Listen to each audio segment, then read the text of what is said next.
Assalamualaikum warahmatullahi wabarakatuh. Kami dari kelompok 4, perkenalkan nama saya Sri Panjadika Saputra. Saya Faridika Karina Taniela. Saya Yohana Natalia Yurego. Saya Siti Ajija Rabiha. Saya Raisa Aulia Zahra. Saya Ahmad Abidi. Ingin memaparkan materi dekomposisi serasa terhambat di lahan reklamasi tambang batubara sebagai kajian kritis terhadap rasio C/N dan aktivitas bioda tanah.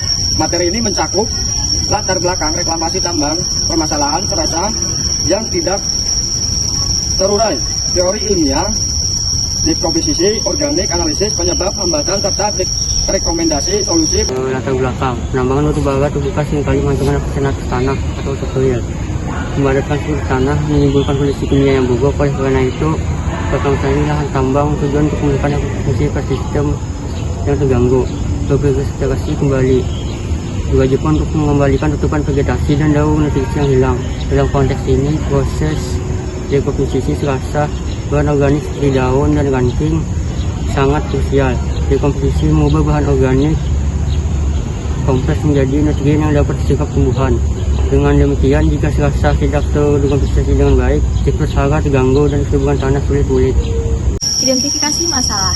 Pada laporan yang kami buat, identifikasi masalah berdasarkan pengamatan, lapangan, dan penelitian, hambatan utama dekomposisi di lahan reklamasi meliputi yang pertama ada serasa menumpuk. Penumpukan serasa di permukaan karena laju penguraian yang lambat. Banyak serasa memiliki rasio C/N tinggi dan kandungan lignin yang tinggi, sehingga mikroba kekurangan N untuk mengurangi dan proses pelepukan berlangsung perlahan. Setelah itu ada yang kedua, yang dimana rasio C/N tinggi. Nilai rasio C/N serasa dan tanah pasca tambang sering di atas kisaran ideal 20-30. Rasio C/N yang terlalu tinggi memperlambat proses pembusukan bahan organik karena mikroba kekurangan sumber nitrogen. Lalu yang ketiga ada biota tanah rendah, yang dimana tanah reklamasi umumnya miskin hara, N, P rendah, dan populasi mikroba atau fauna tanah sangat rendah. Tanpa topsoil subur, populasi bakteri dan jamur pengurai berkurang drastis, sehingga dekomposer alami kurang aktif. Lalu yang terakhir, keempat, ada kondisi pH asam. Aktivitas oksidasi mineral, sulfida atau pirit, membuat pH tanah sangat rendah atau sangat asam, yang menekankan pertumbuhan mikroba tanah. pH tanah berkisar 2-5 dalam area terdampak, sedangkan kebanyakan mikroorganisme dekomposer bekerja optimal pada pH netral. Pada identifikasi masalah ini, struktur fisik buruk, yang dimana lahan bekas tambang memiliki tekstur padat dan pori rendah. Kehilangan topsoil dan adanya lapisan batuan atau kerikil menyebabkan tanah sulit ditembus akar dan air, sehingga aerasi dan pergerakan mikroba terganggu. Teori ilmiah, secara ilmiah, dekomposisi serasa dipandu oleh aktivitas mikroba, dekomposer bakteri, fungi, dan fauna tanah. Bahan organik seperti daun dan ranting menyediakan karbon sebagai energi dan nitrogen sebagai nutrisi untuk mikroba pengurai. Proses dekomposisi melibatkan tahapan aminisasi protein menjadi asam amino dan amonifikasi asam amino menjadi NH4+ oleh mikroba heterotropik. Mikroorganisme tanah memiliki peranan penting dalam siklus hara. Mereka menghancurkan limbah organik, melepaskan unsur hara seperti N, P, S, dan lain sebagainya, serta merangsang penyerapan nutrisi oleh tanaman.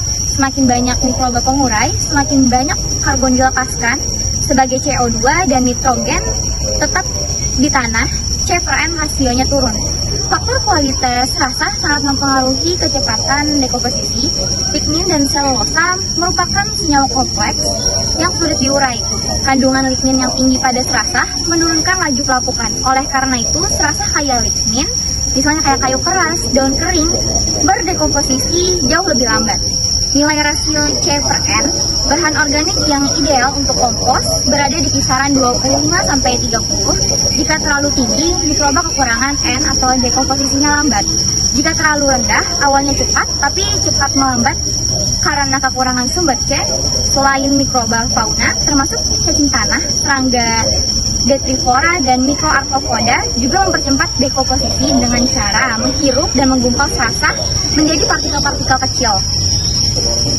Cacing tanah misalnya menghancurkan bahan organik, meningkatkan porositas dan retensi air tanah, serta merangsang aktivitas mikroba. Dengan demikian, kombinasi keberagaman mikroba dan fauna tanah sangat penting untuk fungsi pemecahan bahan organik dan kesuburan tanah. Analisis penyebab.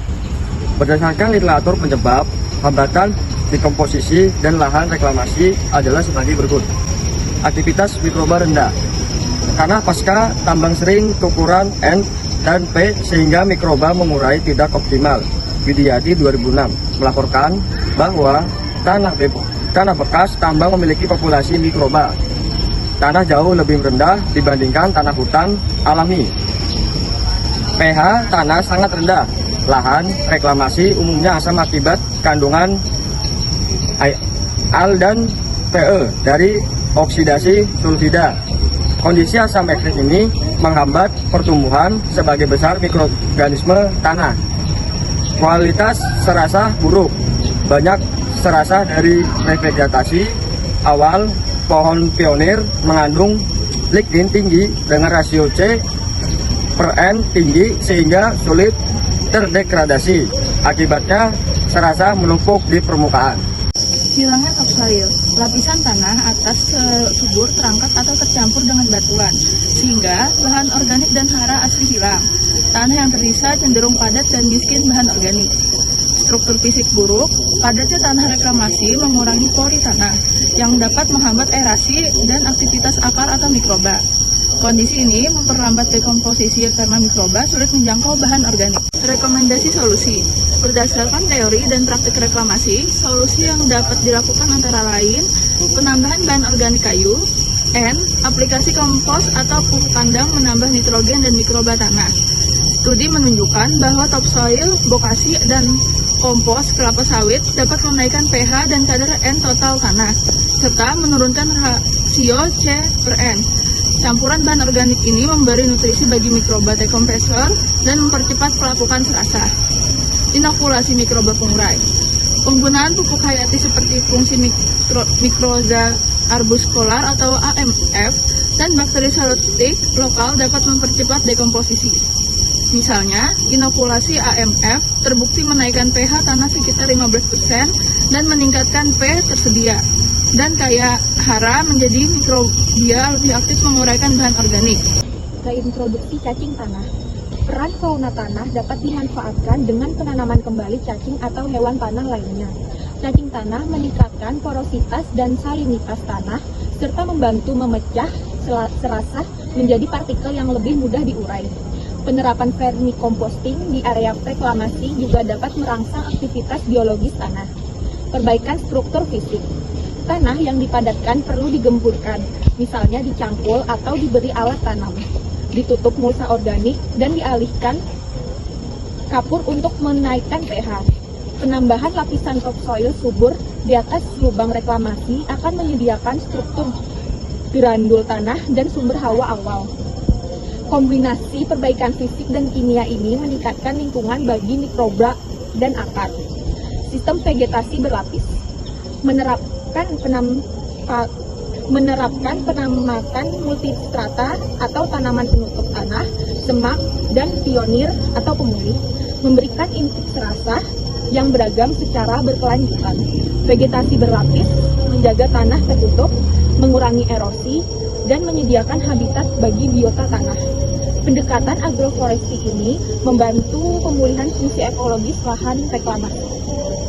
Baik, jadi secara keseluruhan, hambatan dekomposisi serasa di lahan reklamasi tambang batubara memerlukan penanganan terpadu.